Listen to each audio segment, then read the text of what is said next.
segment vous est présenté par Napa Pièces d'Auto. Les pièces, on connaît ça. Vous me connaissez, je suis un amateur de véhicules sport, un amateur de véhicules performants, mais aussi un amateur de véhicules antiques. Je passe mon été à me promener d'un événement à l'autre, dans des événements automobiles, bien sûr, et je rencontre des gens passionnés, je vois des superbes voitures. Le véhicule qu'on vous présente aujourd'hui, c'est un véhicule avec un cachet unique, un véhicule très original. On est dans la région de Québec pour le faire. C'est le véhicule de Gabriel Raté. C'est un Chevrolet Handyman 1956 et vous allez voir, le véhicule a un look très, très particulier.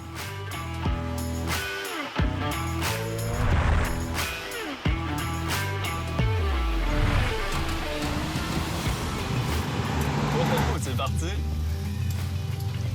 Juste à prendre le volant comme ça, c'est un véritable retour dans le passé, je pense qu'on peut le dire comme ça. Là, qu'est-ce que je remarque, c'est qu'en partant, l'auto est hyper solide. Faut pas se fier à son look, faut vraiment pas se fier à son apparence.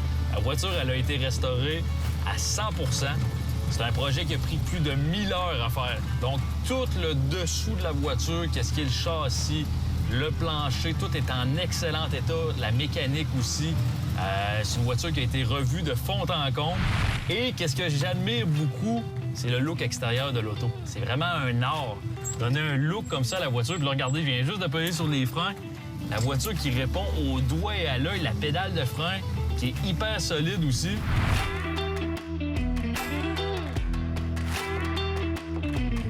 La conduite, on a travaillé beaucoup là-dessus. C'est ça que Gabriel m'expliquait aussi. Il voulait vraiment que la voiture ait aucun son à l'intérieur, aucune sonnette, que la voiture se conduise bien parce que le but, c'est de faire beaucoup de kilométrage avec l'auto.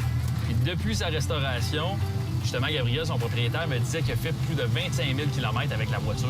Ça, c'est quand même beaucoup. Il s'est promené, il a fait des road trips un peu partout à travers le Canada. Le but ultime qu'il me confiait, c'est d'aller faire la route 66 aussi. L'auto est montée pour ça. À l'intérieur, c'est sûr que l'intérieur a été refait à la perfection. Ça détonne un peu aussi de l'extérieur. C'est vraiment de l'art, de rendre le fini de la peinture comme ça. On appelle ça une patine. La façon que Gabriel a procédé, puis il me le disait, ça a été quand même un peu d'essai-erreur. Il a fait des tests, il a peinturé l'auto, il a ressablé la voiture. Il a même été jusqu'à créer de la fausse rouille avec une solution de peroxyde et de vinaigre assez spéciale. Selon lui, ça rouille instantanément. À voir le résultat sur la voiture, je vous dirais que vraiment très, très bien fait le travail. Et moi, c'est quelque chose que j'admire. Une voiture qui a l'air, somme toute, de sortir, en bon français, d'une cour à scrap. L'auto, à l'extérieur, a l'air d'une voiture qui a été abandonnée pendant plusieurs années. Mais finalement, quand on se rend compte tout le travail qui a été fait sur la voiture, quand on se rend compte que l'état de la mécanique est impeccable, c'est vraiment, vraiment quelque chose d'impressionnant.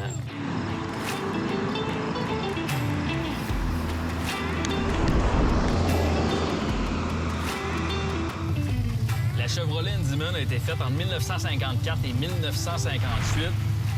À l'époque, c'était une voiture qu'on peut dire de milieu de gamme, mais le but ultime de l'auto, justement, c'est d'être utilisé 7 jours sur 7. Les gens pouvaient embarquer de la marchandise dans ces autos-là durant la semaine, pouvaient littéralement s'en servir à un usage être un peu plus commercial durant la semaine. Et quand la fin de semaine arrivait, bien encore là, ça en devenait un véhicule qui était ultra familial. Fait que c'est ça vraiment qui faisait la beauté de ce véhicule-là. C'était un véhicule qui était polyvalent.